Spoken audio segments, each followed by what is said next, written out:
So back at it again with the Love Island hot topics, putting them all into one video for all of you guys to enjoy.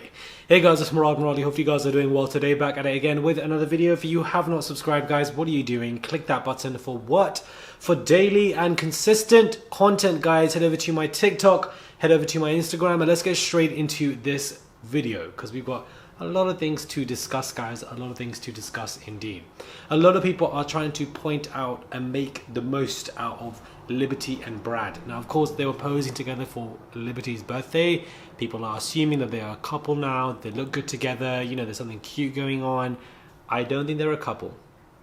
I think that they do look good together in a weird kind of way. They kind of suit each other. But because, you know, Jake was just on her all the time, you just couldn't really picture her with anybody else. But I do feel like that aesthetically they do look good together, but it will never work. I don't think it will become a relationship, and I think that, you know, this is where you now have the people who are getting together or trying to look like they're together for relevancy. I'm not saying that's for Liberty, because I love Liberty, but I feel like couples in general, not talking about these two directly, but people do that. And yeah, I don't see these two getting anything in that kind of way, and I feel like it's not that serious. People are making it out to be something that it's not. Camilla and hold on a minute, what is his name? Okay, wow. Camilla and Jamie have both now officially tied the knot. They've been married. They kept it quiet. They didn't announce it anywhere. She recently gave birth last year, I believe. And now that she's gotten married, looking absolutely stunning. One of the most successful couples from Love Island in terms of, you know, still being together, getting, you know, having babies together, getting married together. And hopefully they just have a long, successful marriage. I'm very much here for both of them. I loved Camilla. She was very emotional on her season, but I think that, you know, she just, you know, what you see is what you get with the girl. 110%. I can say that myself personally. But yeah, very nice people. We also then have Shannon and Kaz. I don't know what's going on here, guys. That sigh was heavy. I don't know what's going on here, but it seems that she has unfollowed Kaz. She obviously unfollowed all of the Love Island individuals anyways, apart from the OGs, but she's still following Liberty. She's still following Faye, and it seems that she has unfollowed Kaz. And I don't know what that could be a reason for. Maybe it's not personal. I can't imagine it to be personal. Maybe it's just random and she thought, you know what, let me just follow another islander. But she did think that Kaz and Tyler were kind of fake and not really genuine, and then unfollowing her as well. She's already had nice things to say about Kaz. She said in an interview that Kaz is a very sweet girl, very nice individual, you know, she likes the girl. So now to unfollow her, people online are assuming there's kind of beef. I don't know how you lot find out that people follow and unfollow people, but shout out to you guys that do, so I can do these videos, because I do not have time to go through everyone's following list every single day. Like, it's not that serious. Maybe it's not beef. If unfollowing somebody isn't also beef, maybe, but then you just would assume some of this could be going on because of maybe past comments and because of how she feels with the show. Is that director? Anybody? Who really knows? Who knows, guys? Also, she's getting a little bit of flack, Shannon, because she seems to be back with her ex-boyfriend so quickly after the show ended. Now, yes, she was off the show within day 2. So she's been off the show for a while. But a lot of people are assuming that perhaps it was the right choice that could have been made because she's so quick to be with her ex that perhaps she was using it as a ploy and she would have gone back to her ex regardless, like Olivia Atwood, for an example, who went back to an ex. Maybe that was her game plan all along, and a lot of people are scrutinizing her for it. Me personally, I don't really have an opinion on it.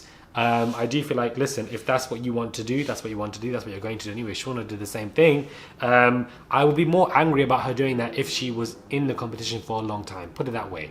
People like Shauna and Olivia were there for a very long time. If she was there for a long time, you know, grilled a man for XYZ, but then went back to her ex, then, you know, then I'd be more angry. I just don't have enough anger or frustration about the situation because she wasn't in the show for long enough.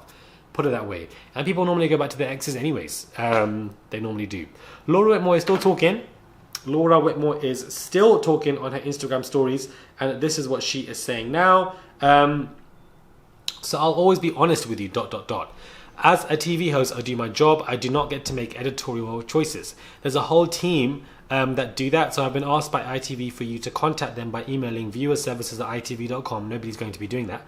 For any editorial questions, and they will respond. Some things I can answer, other things I can't because I'm not in those meetings. I just do my job as the best I can.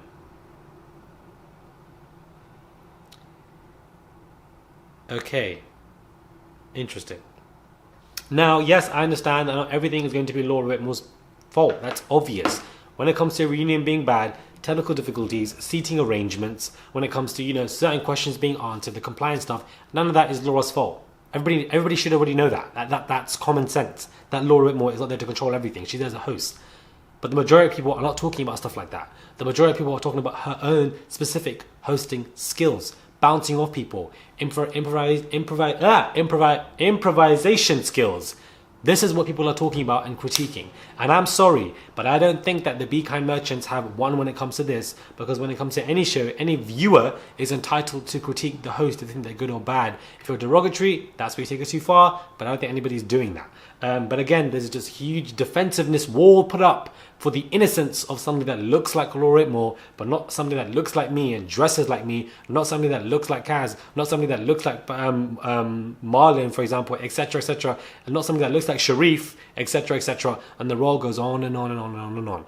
But there's such a strong defensiveness for someone like Laura, when nobody was even saying anything wrong anyways. They just don't think that she's a good host for the show. She just stutters, isn't able to, you know, bounce off tension and awkwardness. She kind of creates awkwardness as well, and she doesn't have the charisma and the wit for it. Please just go to location, you know, the weakest link, serious countdown, stuff like this. I'm not even trying to cuss her out. This is what I feel. That's it.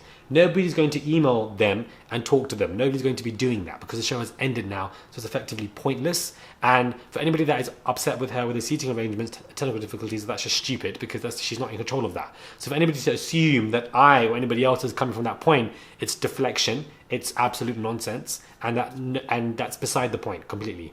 Let me know your thoughts are, guys, when it comes to this. Another Love Island Hot Topic video. I was going to put these two videos together, but a 20-minute video I think would have also been way too long on a very hot sunny day like this for anybody to committed to. So I thought, yeah, you know, I'm putting these Love Island topics into videos, I'm merging them now. When I begin to merge the Love Island topics, you know it's definitely now coming to an end. The show's obviously, you know, been on for a while, for 2 months, and then a month after is when the Love Island conversations begin to end. They don't end when the show ends. You know how I do it. So it's not beginning to end and go that way. And I just feel like I don't think they'll replace Laura Whitmore. I don't see it happening. I feel like she's going to come back for next year. It is what it is. I feel like she's definitely coming back for next year. There's not much you can do about it. Shannon and Kaz, I really wanted them to be besties, but that's not how the world works. And, you know, her unfollowing Kaz could be questionable. Maybe it's also nothing. Let's put that out in the air as well. And when it comes to Camilla, love her. I absolutely love her. I think she's just a legend. And I think she's always, you know, just been true to herself as a Love Islander and as a person.